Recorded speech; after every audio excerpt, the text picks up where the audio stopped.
Democracy depends on a free press. Please support our independent journalism at democracynow.org/give. We begin today's show looking at Trump's sweeping budget bill that includes what's been described as the biggest Medicaid cuts in U.S. history. On early Thursday morning, House Republicans passed the bill giving massive tax breaks to the rich while slashing spending for Medicaid, Medicare, food assistance, and subsidies for clean energy. The measure just eked through with a 215 to 214 vote that came after an all-night session and days of negotiation. Food assistance under the federal SNAP program would also see $300 billion in cuts while adding billions in funding for Trump's border enforcement and mass deportation agenda. House Speaker Mike Johnson praised the budget package, speaking after the vote. We look forward to the Senate's timely consideration of this once-in-a-generation legislation. We stand ready to continue our work together to deliver on the one big, beautiful bill, as President Trump named it himself. Ahead of the House vote, Democratic Congressmember Greg Casar of Texas confronted Republicans on the House Budget Committee on rising health care premiums for their constituents while giving billionaires more tax breaks. In this bill, they're going to jack up the premiums on health care for the people that rely on the marketplace for their health care. And so I will hand the mic over, yield my time to any of my Republican colleagues that want to address the amount of money that their tax-paying citizens are going to have to pay in increased premiums for their health care. And what bothers me the most is that we want to hide it. Nobody wants here to talk about the fact that they're jacking up insurance costs on their own constituents while giving a billionaire a tax break.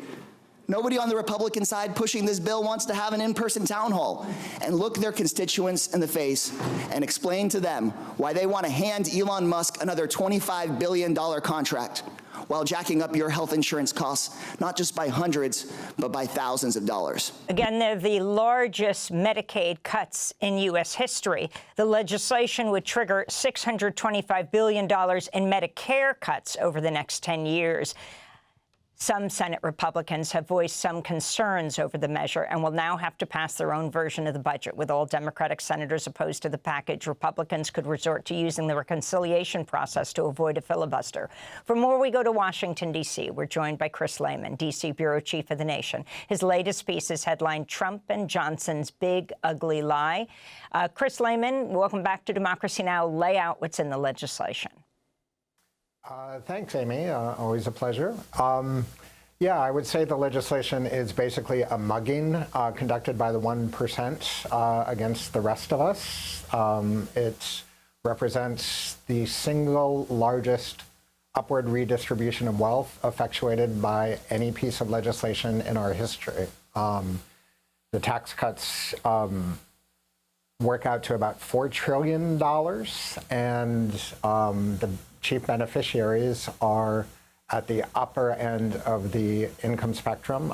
People earning $4 million or more, the 0.1%, will realize $389,000 gains in their after-tax income, whereas the lowest quintile of earners, who make $17,000 or less, will be on the hook for $1,000 and some change in their after-tax income. And that number will rise over the 10-year course of this package. And the GOP has dishonestly peddled it as a, necessary, the cuts in the legislation as necessary fiscal discipline. In point of fact, this package will increase the federal deficit by $3 trillion.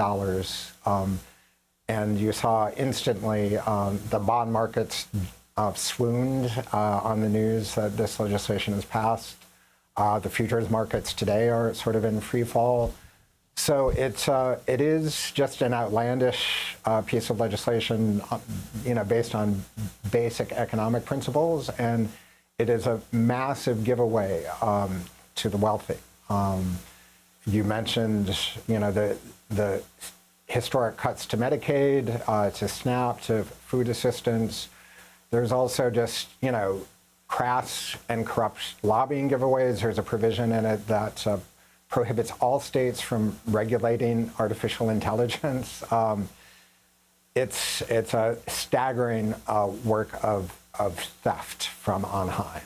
And explain the on high. Explain what the billionaires get in exchange for cutting Medicaid, triggering the Medicare cuts, cutting clean energy, cutting food assistance. They get $2.5 trillion in tax cuts, and that is that's been the social contract, behind the MAGA takeover of the GOP all this time. The billionaires are more than happy to have Trump foment, racial hatreds, panic about the border, about DEI, what have you, go after universities, as we're now seeing, all in exchange for this, for yet more obscene wealth that, as is crafted in this bill, is directly taking, critically needed support and, assistance from the middle class and the working class. I want to ask you about the position of the Democratic Party in this. The parties face widespread criticism, accused of failing to properly challenge Trump's agenda. There's a new piece by the in the New Republic that says, quote, House Republicans managed to pass their draconian budget bill, which promises to make massive cuts to Medicaid, Medicare, food assistance early Thursday morning by a narrow one-vote margin that was only possible due to the deaths of 3 Democrats in this current Congress. It goes on to talk about on Wednesday, Representative Jerry Connolly of Massachusetts passed away after battling esophageal cancer. He's the 3rd Democrat to die in office this year and the 6th in just over a year. In March, longtime Arizona Congressmember Raul Grijalva passed away also after battling cancer. And Congressmember Sylvester Turner of Houston, Texas, died 6 days earlier. Can you talk about all of this? Yes, this is, an ongoing problem, and obviously this is all in the shadow of new revelations about how, the Biden White House basically concealed the actual cognitive decline of the president. There is a huge gerontocracy problem in the Democratic Party, and it is not an exaggeration, as the piece you quoted says, that if we did not lose these 3 House members, this disastrous bill might have been stopped. And it's also, beyond the demographics, there's also just a basic, failure of standing up for principle. There was a earlier budget showdown that could have produced a government shutdown, and Democrats had leverage at that point to get concessions from Republicans in exchange for letting the budget go forward, and Chuck Schumer just folded like a cheap suit in the Senate and gave the Republicans everything they demanded. That's the sort of longer-term background to this disastrous bill that passed yesterday. The Republicans know they can count on Democrats either to, to put things bluntly, to die or to fold. And, this is a real problem. I just want to note, Heather Cox Richardson in her newsletter points out that we're talking about the single biggest increase in funding to immigration enforcement in the history of the United States, increasing ICE's detention budget from $3.4 billion a year to $45 billion through September 2029, a staggering 365% increase on an annual basis that would permit ICE to detain at least 100,000 people at a time. Your final comment, Chris Lehman, as we move on to talk about one of the people who's in that detention system, Mahmoud Khalil. Well, I think it's, again, important to outline in this case that this boondoggle to the repressive and, illegal ICE detention system comes on the back of another Democratic capitulation. The same Democratic Senate voted to endorse the Laken-Riley Act, which erected this new system of detention and rendition that's operating illegally and without accountability in our country. Prior to that, the Democrats eagerly touted Republican immigration reform that included many of these same draconian provisions. So again, it's a failure of effective resistance and moral leadership on the part of the Democrats. And yeah, it's a disastrous amping up of this shadow, fascist state. And just to put an underscore on it, Heather Cox-Hutchinson writes, it increases ICE budget for transportation and removal operations by 500% from the current $721 million to $14.4 billion.